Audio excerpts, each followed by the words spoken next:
Good morning, everyone, and welcome back to News Bulletin. Today, I'm doing a special. I'm chatting with Miss Usha Bhagchandani. As you all know, World Disability Day was on 3rd December, and the Prime Minister introduced a new initiative called the Accessible India Drive.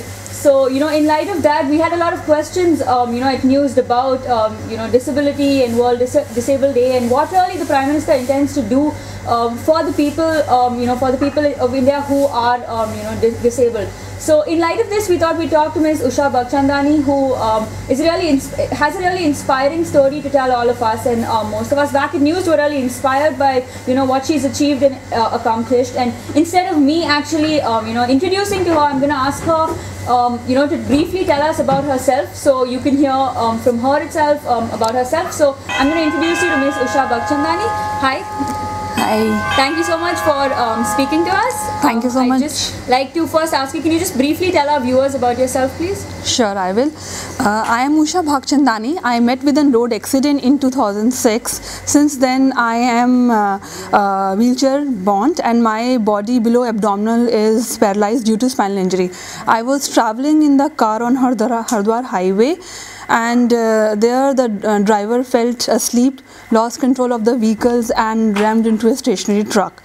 So doctor gave me very less hope. He told me that chances are very less to walk, and after that I was in the state of shock. Nonetheless, being wheelchair bound, I had to learn everything all over again, right from going to bed to sitting, then from having a bath and to changing clothes, moving wheelchair to car, etc. It made me look like from a new perspective. Now I'm completely independent and working with FICCI. I am driving and managing my daily activities on my own, and all this is possible because of my parents' support and my 12-year son's Ekam love. They are very encouraging and supportive, and they are the pillar of the strength during this time. Okay, so for our viewers, I just want to say that this is an interactive forum. If any of you have any questions for Ms. Usha, you can always type in the comment box below and we will take your questions and ask her. If there's anything you'd like to say, please do so as well. This is an interactive forum. Like I always say, you can always, participate in this discussion.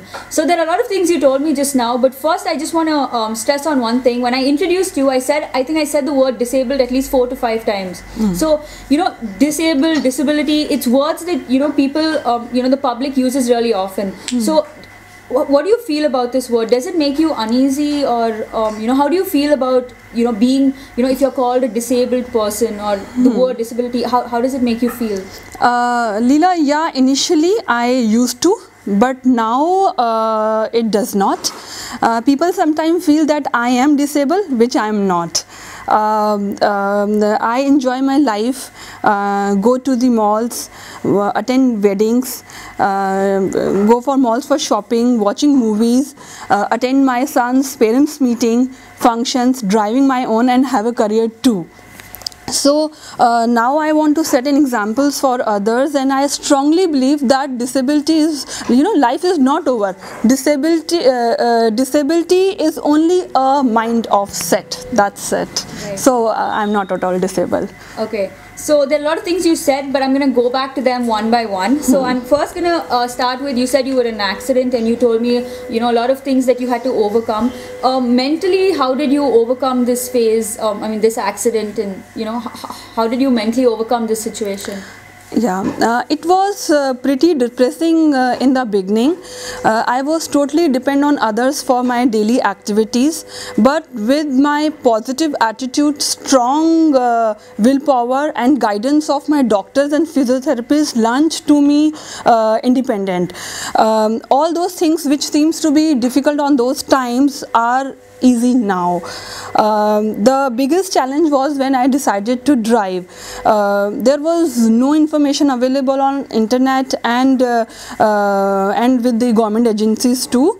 You know, even many dealers I met had no clue to, you know, were reluctant to register my car as an invalid carrier and help me to get a tax, you know, tax exemption on road. So it took me almost 1 year to know the correct procedure to buy a car for a special people, and procuring the car was even more difficult because the car manufacturers were reluctant to help me. But finally I bought it, and after that I helped 2 more people to buy a new vehicle.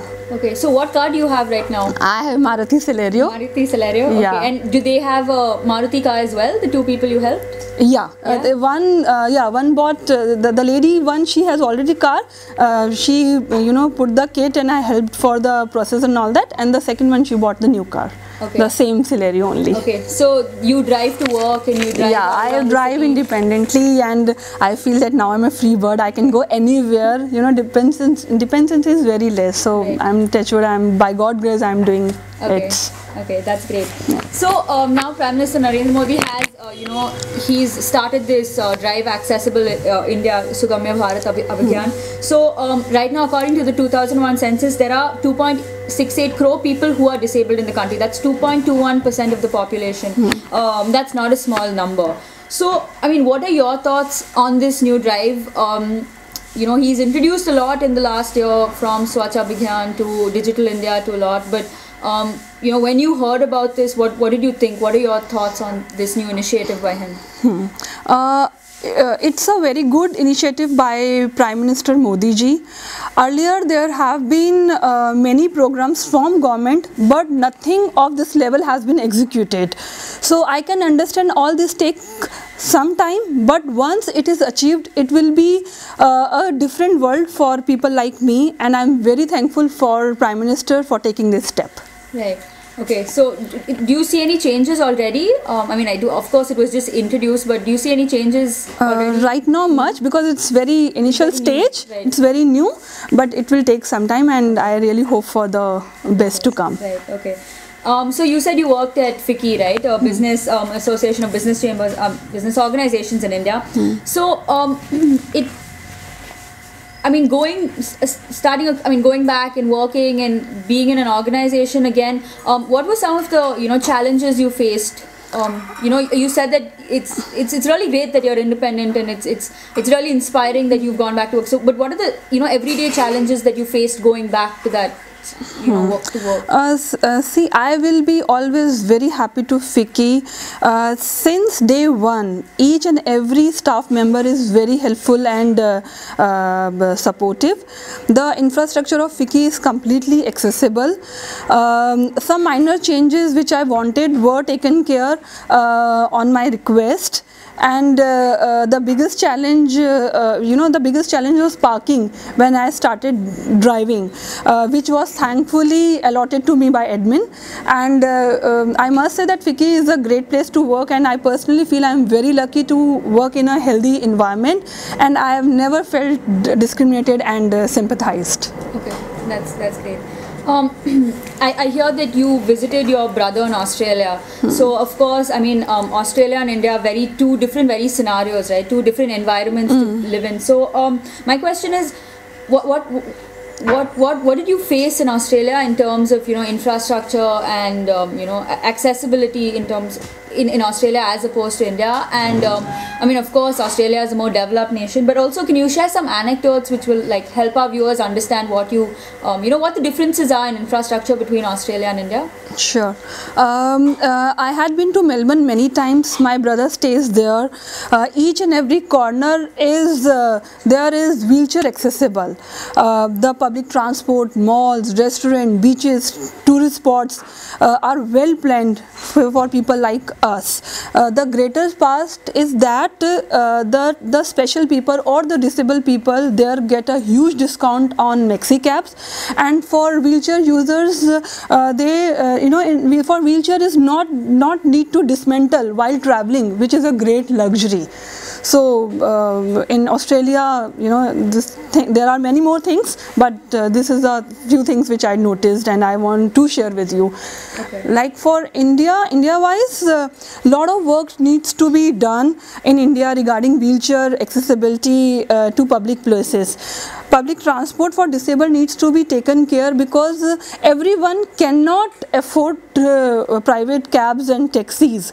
Moreover, citizens of Indians to learn to give priority to special people and understand their problem. Okay. So for all our viewers, I'd just like to repeat myself that today I'm talking to Miss Usha Bhagchandani, who, as you see, is in a wheelchair today, but she has a really inspiring story to tell us, because she's an independent woman. She, she works, she picks her son up from school. She has a very normal life, in terms of what everyone does. She does everything, but in light of World Disability Day that just passed, and also Prime Minister Narendra Modi's, Accessible India Drive, we had some questions that we'd like to ask her. I reiterate, this is an interactive forum. If anyone, has any questions to ask her, please do, type in the comment box below, and we will take your questions.